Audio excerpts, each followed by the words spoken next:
Fingerprint scanning. Access granted. Hi there, I'm your privacy officer.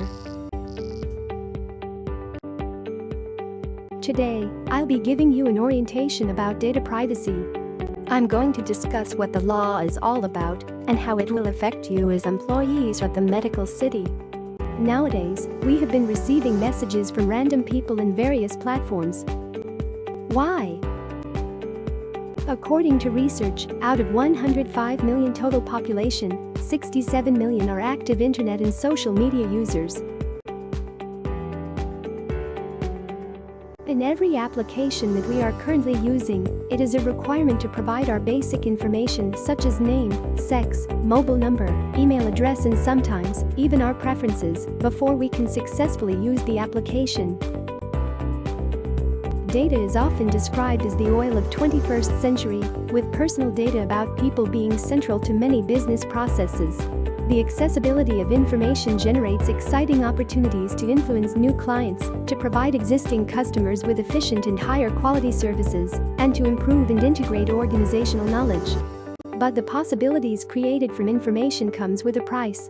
These information can lead to what we call breach. There are three kinds of data breaches.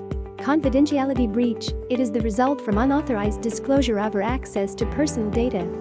Integrity breach, it is the result from the unauthorized alteration of personal data. Availability breach, it is the result from the accidentally loss or unlawful destruction of personal data. The digital revolution has brought about risks and data privacy vulnerabilities.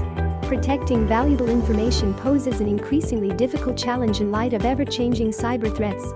When private information gets breached, the institution may find itself the target of government investigations and private litigation that can lead to the punishment of fines and imprisonment. What is Data Privacy Act of 2012?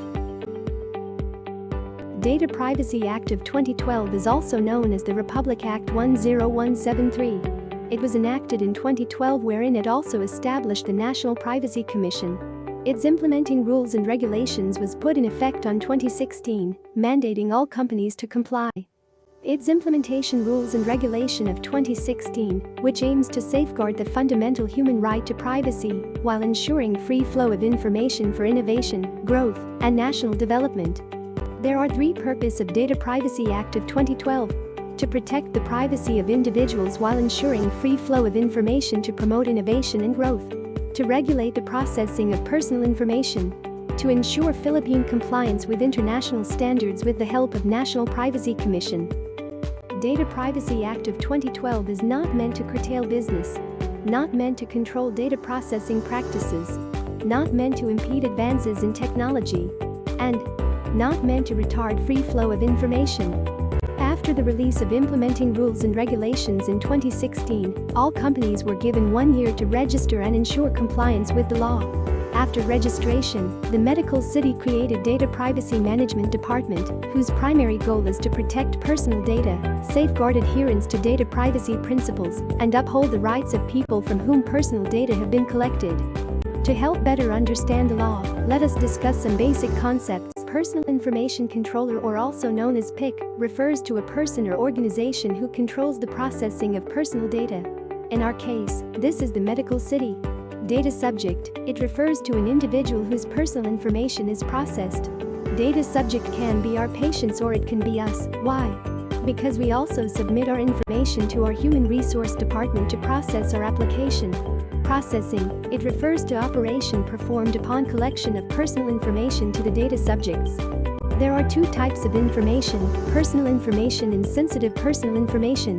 Personal information refers to any information where the identity of the individual is apparent or can be directly ascertained, such as name, PIN, birthday and many more, while sensitive personal information refers to your marital status, age, religion, health, education. It can be also the information issued by government agencies to an individual or information established by an executive order or act of Congress to be kept classified. Since we are a healthcare institution, all information processed in the hospital, such as patient medical records, are sensitive in nature. It is vital to know the difference between the two types of information, since the penalties will vary based on the type of information that is breached. As we go along this lecture, we can discuss into details the punishable acts. In every institution, it is important to consider the whole data life cycle. From collection, use, storage, sharing or disclosure, up to the disposal of information. To help implement the law in the institution, the Commission provided the 3 guiding principles of data privacy. First, transparency. The data subject must be aware of the nature, purpose, and extent of the processing of his or her personal data, including the risks and safeguards involved, the identity of personal information controller, his or her rights as a data subject, and how these can be exercised. One example is our patient's privacy policy uploaded on our website, and brochure of the policy were disseminated to different inpatient and outpatient departments. Another example is our privacy notice, a short version of patient's privacy policy printed and placed in a brochure standee, located in different inpatient and outpatient departments. Second, legitimate purpose. The processing of information shall be compatible with a declared and specified purpose, which must not be contrary to law, morals, or public policy. One example is securing of consent. Lastly, proportionality. The processing of information shall be adequate, relevant, suitable, necessary, and not excessive in relation to a declared and specified purpose. Personal data shall be processed only if the purpose of the processing could not reasonably be fulfilled by other means. All companies must ensure that they have a legal basis for processing data subjects' information. Processing shall be lawful only if and to the extent that at least one of the following applies. If processing is based on consent, a consent must be acquired prior any processing activity is done to one's personal information. The consent shall be freely given by the data subject and may either be in written or electronic form. However, there are still other lawful processing that does not require consent. Processing is necessary for the performance of a contract. Since it is expected that when parties enter into a contract, they both agree on the terms included in it. Processing is necessary for compliance with a legal obligation to which the controller is subject. Processing is necessary in order to protect the vital interests, such as protection to life and death, or pursue medical treatment of the data subject. Processing is necessary for the performance of a task carried out in the public interest or in the exercise of official authority vested in the controller. Processing is necessary for the purposes of the legitimate business interests pursued by the controller or by a third party. As mentioned previously, there are several punishable acts based on the implementing rules and regulations of Data Privacy Act of 2012. Since this is a special law, punishment includes both fine and imprisonment. The fines and imprisonment range from 100,000 to 2 million, with 6 months up to 3 years imprisonment for personal information, and 200,000 to 7 million, with 1 year up to 7 years of imprisonment for sensitive personal information.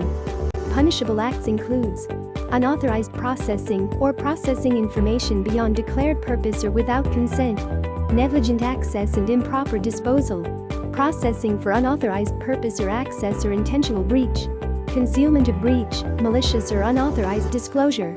Combination of acts would entail a higher penalty, and should the breach involve at least 100 data subjects, maximum penalty may be given to companies. Companies are required to thoroughly assess and evaluate incidents and comply with the reporting requirements of the Commission. Data privacy breaches may occur at any time. It may either be caused by malicious or criminal attacks, system glitches or human error. Thus, companies shall ensure to observe and devise physical security, organizational security, and technical security measures. Organizational measures include involvement of human resources to ensure that all staffs are given proper trainings about the law and how it is carried out by the institution. Ensuring that all departmental procedure manuals include security measures for protection of information and the personnel roles and responsibilities. Carrying out non-disclosure agreements and/or data sharing agreements for third-party contractors when necessary. Physical security measure refers to the protective schemes that includes good office and facilities layout and secluded storage facilities, ensuring that all information handled by the departments will not be accessed by any unauthorized personnel, and standardized retention and disposal of data. Technical security measure covers all proactive and defensive solutions deployed in the institution, such as robust firewall system, encryption, and rigorous data access protocols. It also includes monitoring of security incidents and reporting of personal data breaches and security incidents by the community, with the help of our Information Technology Department.